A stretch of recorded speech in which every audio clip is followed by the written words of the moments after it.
This morning we've had 9 straight Democrats talk to the FBI about emails without asking for immunity. That's a record.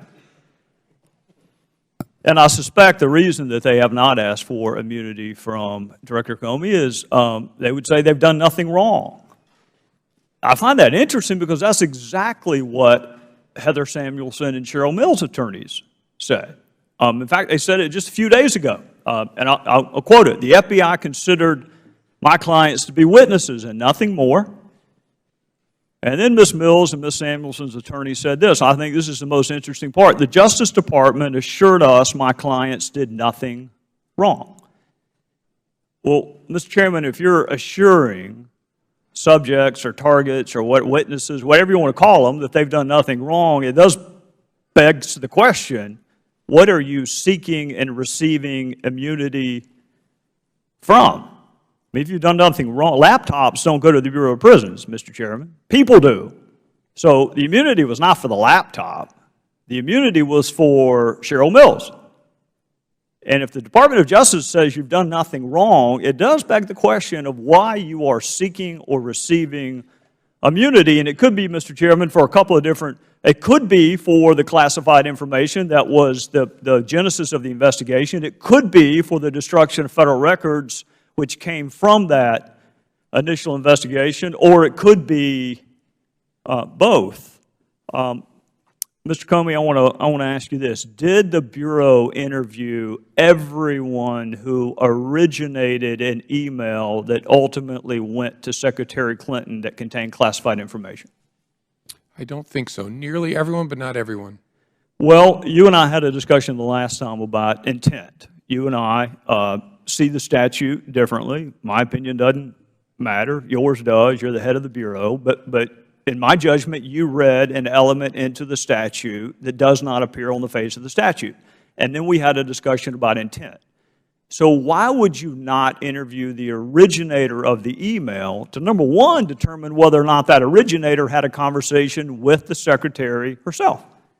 There were a handful of people who the team decided it wasn't a smart use of resources to track down. One was a civilian in Japan, as I recall, who had forwarded something that somehow got classified as it went up, and the other were a group of low-level State Department people deployed around the world who had written things that ended up being classified.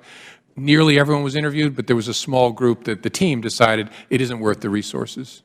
Well, to that extent, if you interviewed the overwhelming majority of the originators of the email, will you make those 302s available to Congress? Because I counted this morning 30-something 302s that we do not have.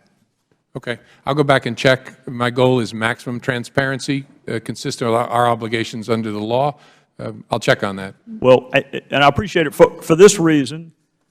Intent is awfully hard to prove. Very rarely do defendants announce ahead of time, I intend to commit this crime on this date. Go ahead and check the code section. I'm going to do it. That rarely happens.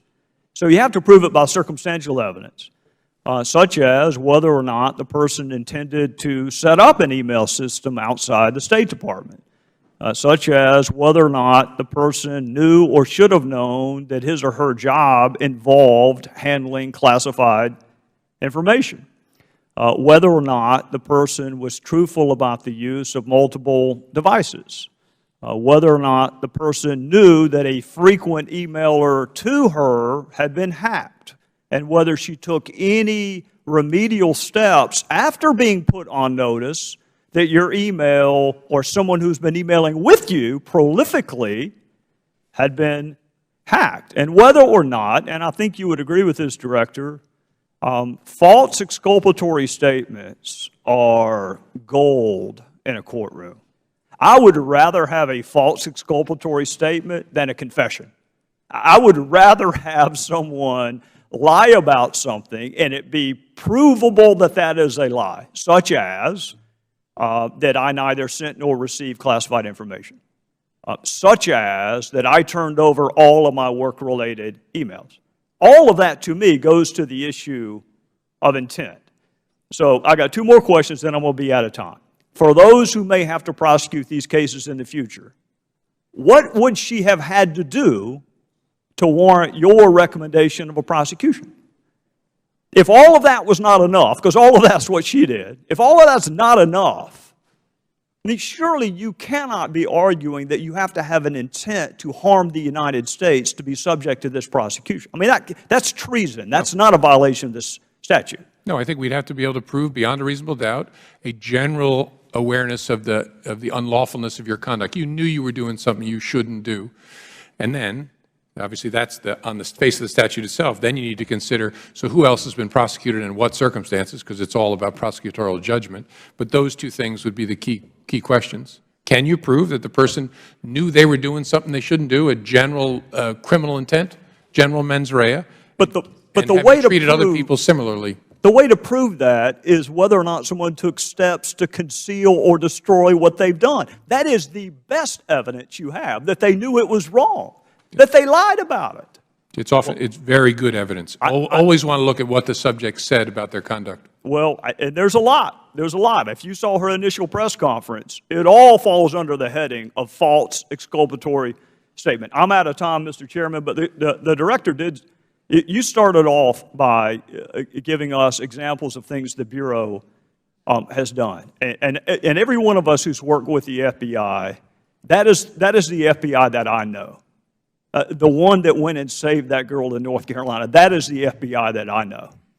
What concerns me, Director, is when you have 5 immunity agreements and no prosecution, when you are allowing witnesses who happen to be lawyers, who happen to be targets, to sit in on an interview. That is not the FBI that I used to work with.